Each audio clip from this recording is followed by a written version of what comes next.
Private prisons were originally made to help deal with the overcrowding in federal and state prisons. They were supposed to be safer for inmates and employees, but is that really the truth? Hi everyone, my name is Celine, and today I will be presenting on why we should ban private prisons. Today I will be persuading you to support the idea that we should get rid of private prisons based on the extensive research I've done, as well as the information I have learned in my ethnic studies class. In persuading my audience to learn about private prisons and support the idea that we should get rid of them, I'll be discussing the following: what private prisons are, the corruption within the private prisons, and how prisoners are exploited for monetary gain. Firstly, there are several differences to note about what a public prison is versus what a private prison is. So public prisons are run by the government, while private prisons are run by corporations. These corporations are hired by the government to take on some of the inmates. According to the website EKU Online, in an article titled Public versus Private Prisons, Why is Everyone Talking?, published June 2nd of 2020, private prisons were viewed as a cheaper alternative to public prisons, which are very costly to run and operate. Public prisons usually do not deny people, which is why private prisons are sought out to take care of that. Public prisons are also tax funded, so they do need to disclose what they do with their money, which is why private prisons are sometimes seen as cheaper, since they do not need to disclose what they do with the money that they get. The same article also states the government pays a daily rate per prisoner housed. Revenue is also generated from having inmates create goods to be sold to the public. Public versus private prisons, Why is Everyone Talking? 2020, paragraph 4. So like I said, public prisons are funded by taxpayers and private prisons, so that means that private prisons will try to find other ways to make revenue off of their inmates. Now that I've discussed the differences between private and public prisons, I'll be discussing the corruption within these private prisons. Secondly, there are a couple things that happen in private prisons that make them more susceptible to corruption. Private prisons put both inmates and staff at a higher risk of being involved in physical altercations. According to a post titled The Case Against Private Prisons, Why Outsourcing Public Safety Puts Communities at Risk, published on the AFSCME website, obtained on December 11, 2023, by Pablo Ross, illustrated by Alex Gazanas, he writes, Private prisons are inherently corrupt enterprises that have no place in fair and well-managed criminal justice system. The same article goes on to give a personal account by Laura Barnes, who used to work at a private prison, and she says, My radio, for example, didn't work in half the units, and we weren't issued OC pepper spray or staff vest. We didn't have things to protect us. In the public sector, we get those things. We get upgraded radio, stab-proof safety vest, OC spray. It's a safer environment. The Case Against Private Prisons, Why Outsourcing Public Safety Puts Communities at Risk, obtained December 2023, paragraph 15. So, as you can tell, private prisons not only do not care about their inmates, but they also do not care about staff members, not even caring that it puts them in danger's way. Scott Waitbright, in the article Privatized Prisons Lead to More Inmates, Longer Sentences, Study Finds, published on December 15, 2020, on the WSU Insider website, states the most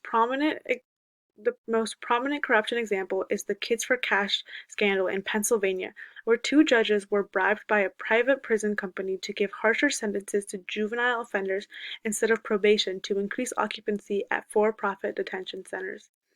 So contrary to popular belief, not everyone that is in prison truly does deserve to be there. With these corrupt companies, they do try to make sure that there is as many people in their jails as possible and for the longest amount of time, which honestly makes it really hard for people to get out of that system, which is another reason why I think that private prisons should be banned. They are just simply unethical. Having learned about the corruption within private prisons, we will discuss how prisoners are exploited for monetary gain. Lastly, I will discuss some of the ways in which prisoners are used to make money for the corporations that own private prisons.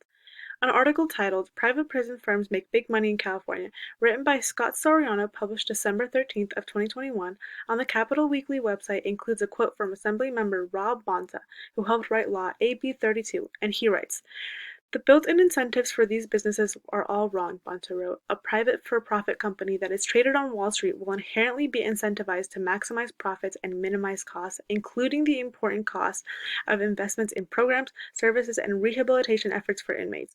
Through warehousing our inmates, these companies have a duty to shareholders, not to California. So as I said, just making it harder for inmates to be able to get out of that by cutting things like rehabilitation efforts. In the same article, Soriano writes, in 2020, CoreCivic reported $1.9 billion in revenue, 82.2 of that coming from its private prison operation. Only 3.4 of CoreCivic's revenue was generated through community contracts, such as the one it holds with the CDCR, paragraph 44. So Scott Soriano here is talking about a private prison company called CoreCivic and how the majority of its money does come from private prisons. 1.9 billion is a lot of money, and the fact that 82% of that is coming from private prisons further solidifies the fact that these corporations will really do anything to keep that revenue coming in. There are certain tasks that private prisons force upon their inmates in order to create revenue.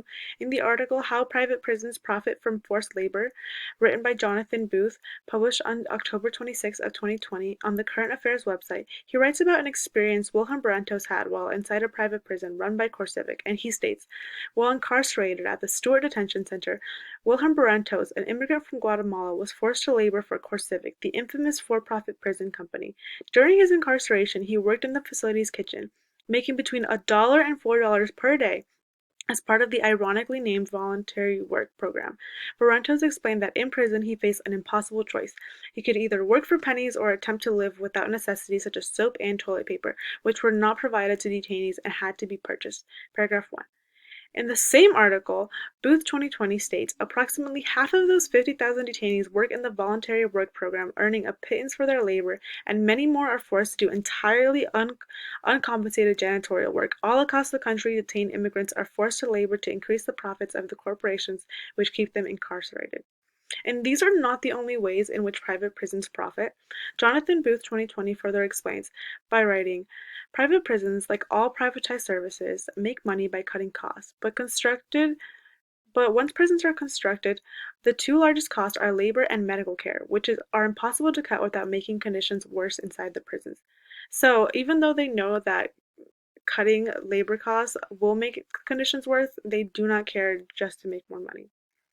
So far today, my purpose has been to persuade you to know about private prisons and why we should get rid of them.